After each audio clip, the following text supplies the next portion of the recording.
Well, thank you for having me. Thank you to come listen to my talk. I'll be presenting the preliminary results of my work, titled The Last Stand of Angraecum, Biogeographic and Evolutionary History of Darwin's Orchids. Muses, sorry. So the orchid family, one of the largest family of flowering plants with an estimated 28,000 to 31,000 species. And within the Orchidaceae, the subfamily Epidendroideae is also the most numerous in species, with 15,000 species. Some of the names may be familiar to you, such as Cattleya, Oncidium, Dendrobium. And within Epidendroideae, a tribe Vandae has two subtribes. We do like our subdivisions in orchids, Aerangidinae and Angraecinae. These two are sister groups, and together they form the monopodial orchids, and that's orchids that grow from a terminal stem. In Aerangidinae, here, the ubiquitous Phalaenopsis that's now sold everywhere, and for Angraecinae, Angraecum sesquipedale. You might have heard of Angraecum sesquipedale because in January 1862, James Bateman sent a few flowers of this species to Darwin while he was studying the pollination of orchids. And Darwin looks at these flowers and he sees these impressive spurs that are about 30 centimeters a foot long. And he predicts that in its natural habitat, Madagascar, there must be a moth that has a proboscis long enough to access the nectar that's at the bottom of the spur, and doing so pollinates this species. Oh, sorry. The moth was only found in 1903, and pollination was only observed in 1992. But there are still a lot of questions surrounding Angraecinae and Angraecum, notably the center of origin of these orchids. So as you can see, these orchids are distributed in continental Africa, the Western Indian Ocean islands, Madagascar and the surrounding archipelagos, and the neotropics, as well as Sri Lanka here. Since we started using molecular data to reassess the orchid family, Angraecum has been found polyphyletic, and some treatments have tried to resolve this, but with limited success. So, as I was saying, molecular data has been used on Angraecinae and Angraecum since 2006. And immediately, Angraecum, the most numerous genus of this subtribe, was found polyphyletic. In 2013, Stricto and collaborators tried to correct this by taking all the sections within Angraecum and putting them to a generic level. The problem is that most of these sections are polyphyletic themselves.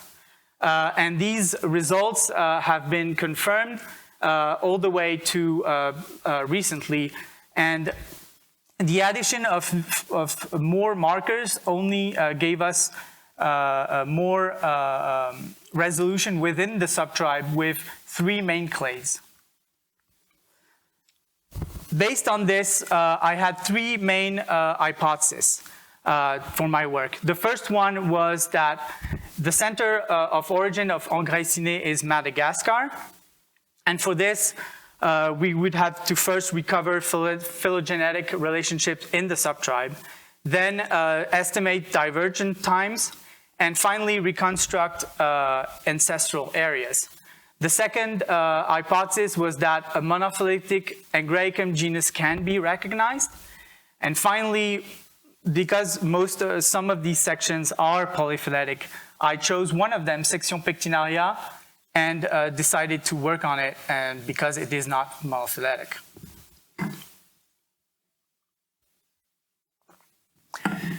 So let's take a step back. The distribution map of Angraecinae and Aerangidinae, so if we take them together, shows that this is a pantropical group, mostly from temperate to tropical Asia, the Western Indian Ocean Islands, continental Africa, and the Neotropics. If we look more closely, we can see that Aerangidinae is mostly confined to Asia, with only 2 species that have made their way in Madagascar and continental Africa, whereas the Angraecinae are located mostly in continental Africa, the Western Indian Ocean Islands, and the Neotropics, with also 2 species that made their way to Sri Lanka. If we look at other groups of pantropical orchids, on the 1,700 genera of orchids, only 17 are pantropical, but still we were in luck because Polystachya was also in the tribe Vandae, is also pantropical, with most of its species in continental Africa, the center of diversity. Madagascar, like Angraecinae, is a center of endemism with 25 species, 20 species in the Neotropic, and only 1 species that made its way to Asia. The studies from Russell and from Abreu and collaborator found that the center of origin of Polystachya is continental Africa, and that its distribution could be explained by several long dispersal events to the Neotropics, and several also to Madagascar and the archipelagos. If we look at another group, Bulbophyllum, this time a large genus of around 2,200 species. Most of its diversity is in tropical Asia. However, Madagascar is also a center of endemism for this group, with 200 species, that's nearly 10% of the genus, 150 species in continental Africa, and 100 species in the Neotropics. Garmisch Combs in 2019 reconstructed ancestral areas for Bulbophyllum, and what they found is that dispersal event from Asia towards Madagascar, then the Malagasy Bulbophyllum diverged, then colonized the islands surrounding Madagascar and tropical Africa, and from tropical Africa, 1 dispersal event to the Neotropics. This is the scenario I choose as my scenario of choice for Angraecinae, which is a common ancestor with Aerangidinae in Asia, but an arrival in Madagascar and then spreading like so from Madagascar to continental Africa and then the Neotropics. To do so, we assembled the largest molecular data set to date for Angraecinae, with over 950 individuals in 500 species. And we have, for that, we have 6 loci, 1 nuclear, and 6 plastidial.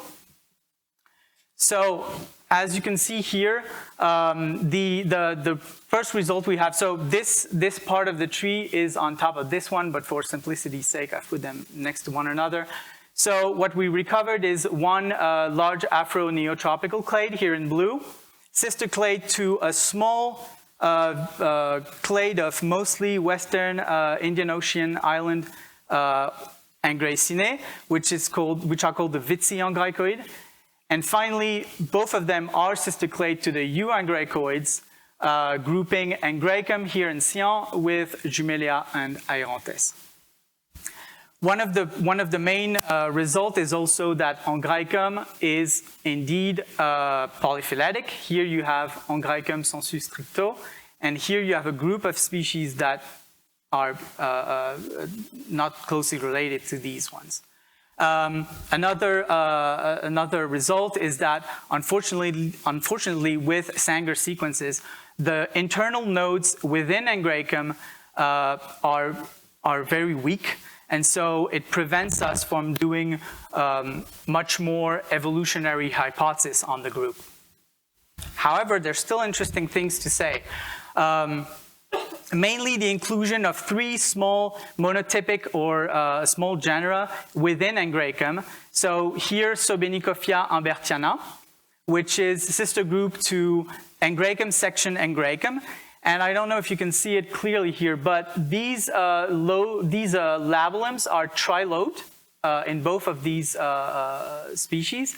And also there is a keel here at the entrance of the spur with the green coloration that at least those are characters that make sense to have them so close to each other in the tree. 2 other species are found within Angraecum.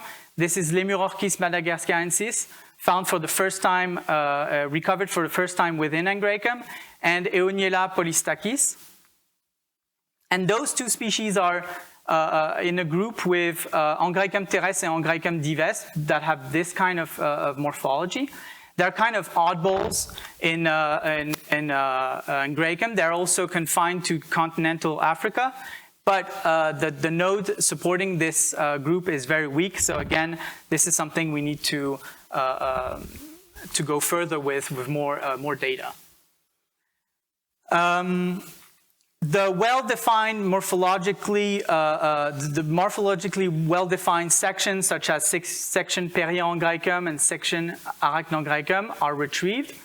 However, you can see that section Angraecum, so this is the type section with the type species for Angraecum, is polyphyletic, as I said before, a lot of them are. Here, this group has the labellum here pointed in red on the uppermost part of the flower, and in this group of the section, it's on the lower part. So there is something probably with pollination, but these groups are this section is not monophyletic, sorry. And we've been looking at Angraecum's flowers since a few minutes now, and the kind of image we have is those white flowers with long spurs pollinated by moth. But what's interesting too is that 32%, nearly a third of the Angraecum species spread out in 7 sections. Those sections form a clade, but they're all intertwined with each other. And those flowers are very small, greenish to white to yellowish. And their labellum are boat-shaped, and so I dubbed them the navicular group for now. I'll find a better name later. But this is very interesting because you can see that between those big white showy flowers and this group, there must have been a shift in pollination, and that helped these plants to then explore a new space in the new ecological space, and produce a third of the species of this group. In order to reconstruct ancestral areas, we had to date the tree. So because the fossil record in Orchidaceae in general is very sparse, and the fossil most related to Angraecum is far away in the phylogeny, I preferred to use a secondary calibration point recovered from a paper from Givnish, and that is the split between Aerangidinae and Angraecinae, and here at 23.4 million years ago. Interesting result is here the crown age of Angraecinae is at 21 million years, 21 million years, and that is in line with the results they found with Bulbophyllum. So the Bulbophyllum group from Madagascar and Africa have the same crown age. And the major speciation rounds for Angraecinae is in the late Miocene, Pliocene, and in the Pleistocene. And this is in line with the findings of Couvreur in his paper looking at the African biodiversity, because these speciation rounds, especially the one in the last 5 million years, can be correlated with events of aridification and forest expansion in continental Africa. So, a lot to unpack here. I'm going to help you. So this is the ancestral area reconstruction. The tree is enormous, but first result is that here in this node, the center of origin of the Angraecinae was recovered as being Madagascar. Then there was one colonization event to Africa, a main colonization event to Africa, and from Africa, one colonization event to the Neotropics. From Madagascar, several colonization events in the Mascarenes, the Comoros, and the Seychelles. 2 species made it to Sri Lanka. And also interesting, when there has been 6 retro-colonization events from continental Africa to Madagascar, and in 2 of these groups, we can see that when colonizing back Madagascar, these species that in continental Africa do not usually have very long spurs, do develop those long spurs associated with large moth pollination. So in Solenologis, one species made its way back to Madagascar. This species has a spur that is up to 33 centimeters long. That's the 3rd longest spur in the angiosperms. And we are describing this beautiful species right now. In Aerangidinae, half of the species that made their way back to Madagascar have spurs that are longer than 10 centimeters. But 2 species have extra long spurs between 27 and 30 centimeter spurs. So there is something of these groups coming back to Madagascar and then adopting this long spur pollination syndrome with moth. So now to my second hypothesis. A monophyletic Angraecum genus can be recognized. So as we've seen before with the Sanger sequences, we were not able to recover intersectional relationship within Angraecum, and that prevented us from saying more about this genus.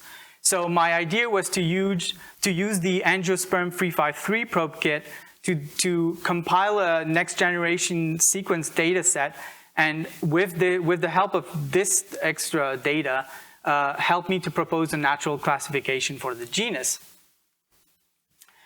Concerning the sampling, it was done in mostly in the Brussels Silicatech collection, but also in Madagascar during fieldwork and visiting the Shade House network that the Missouri Botanical and its partners are maintaining in Madagascar, and that hosts at least a quarter of the species of the island. Also to note, I've sampled 14 specimens in Paris from herbarium sheets to assess if this methodology worked as well on the silica samples as on the conventionally dried herbariums. All 16 sections are represented. That's more than 100 taxa, and it's around 60% of the diversity of the genus. And a second plate is in the work. One plate is already done, and here are some preliminary results. So on top here, you can see the heat map of gene recovery. So the way it works is that the more the point is dark, the more the gene was recovered, and with a lot of coverage. So as you can see, it worked quite nicely. Each line is an individual. Each column is a gene. Out of the 96 individuals we sent, 94 were assembled. 2 completely failed. 3 genes were not recovered. So I don't know it's very interesting because these probe kit are developed to be compatible for the whole angiosperms. So when they choose one of those ultra-conserved elements, well, it's understood that will be conserved. But these three genes were not recovered for a single individual of the whole plate. We'll have to see if it is the same for the second plate, and if it is, there's maybe something there. Go back to what gene it is, what does it code for, and etc. Down there is the heat map for the paralog genes. So for those who don't know, paralog genes are not orthologous. That means that they're not descended from the parent to the descendant, but there are duplication events, and then each of their duplicates follows its own evolutionary track. They're a big problem when you, of course, try to reassemble phylogenies based on these. I'm happy to say that there's only a few paralogs. This result may be congruent with what Farmignon found in his study of karyotypes in Angraecinae, is that the EU Angraecoids did not have a lot of gene duplication events, and so maybe that could explain why there are so few paralogs. This is a very early tree, but I showed it for the presentation. In the box here is what I referred to Angraecum sensu stricto with the Sanger sequences. I used the Hypiper pipeline, and this is an astral tree. The type species for Angraecum is here, Angraecum eburneum. So Angiosperm 353 worked on Angraecinae. However, Angraecum sensu stricto here is still polyphyletic. Jumelia is here, sister group to this group of Angraecum. And the internal support, is medium to weakly, those nodes are medium to weakly supported. And that could be explained because for this tree, I used only the exonic part of what I recovered with the Angiosperm 353. I did not use the introns because introns are horrible to align, and I didn't have time. So if we dig deeper, so here was section pectinaria, pseudo-jumelia. It is now it should be outside of Angraecum if we want to recognize an Angraecum without jumelia. However, other sections within Angraecum were recovered, section Angraecum, section Perrier Angraecum, Amblotti Angraecum, etc. And this navicular group also well supported and found out again in this data set. Finally, Lemurorchis and Eoiniola are also found in Angraecum as before. Sobenicophia unfortunately didn't work on the first plate. I'll have to put it on the second one. And here is a group of Angraecum that I showed before, and that made Angraecum polyphyletic. Here they are. We'll call them Vavavoluina for now, and they're still polyphyletic. Not related to Angraecum.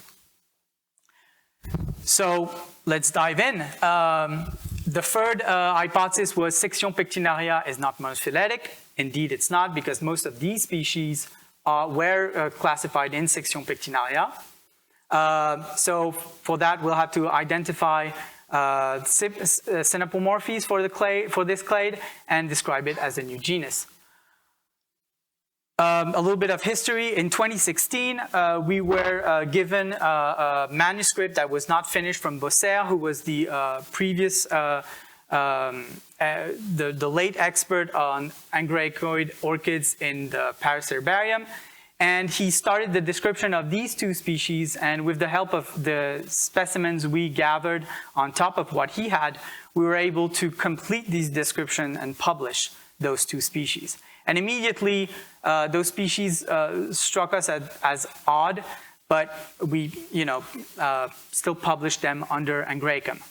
2 years after, when I started using molecular data set, the molecular data set we had compiled, and with these species, then we saw that they were outside of Angraecum, and so they should be renamed as something else. And finally, in 2019, we were botanizing the eastern escarpment forest in Madagascar, and we found this little species that is, we think, closely related to all this group. So going back to the, molecular data is one thing, but going back to the herbariums and to the morphological characters, we identified 17 species that could be related to this group.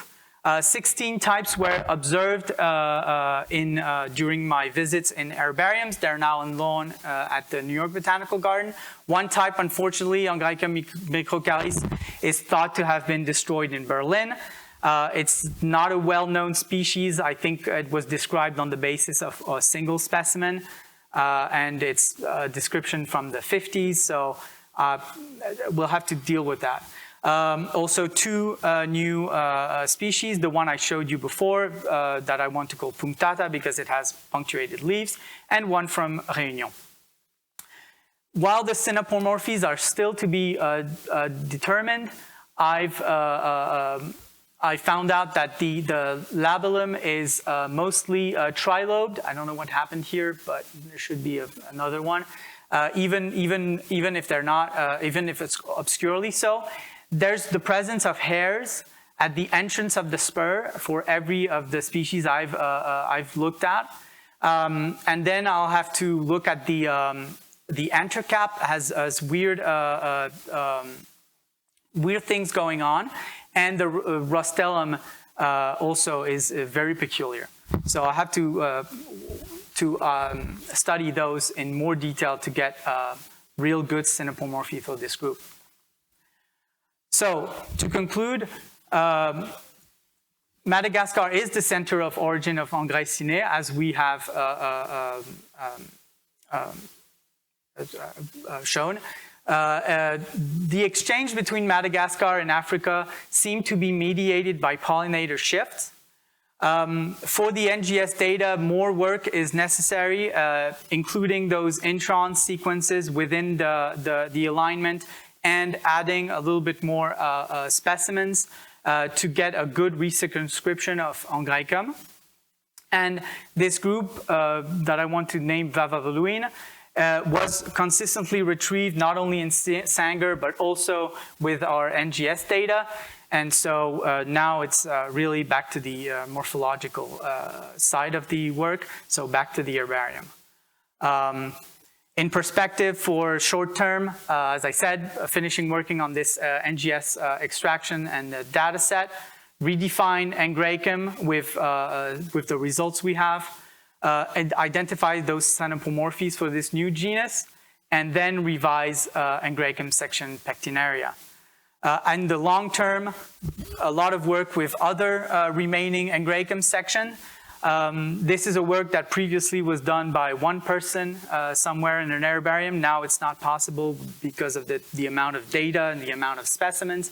So a good idea would be, to assemble a working group on Madagascar's orchid flora, and then to go maybe outside of Angraecum and to start publishing all this diversity we found, and to revise those groups that have not, some of them not been revised since the 50s and the publication de Flore de Mascarenes and Flore de Madagascar, and then of course work on Angraecum pollination, especially for this navicular group, and who knows, maybe predict the next pollinator for Angraecum.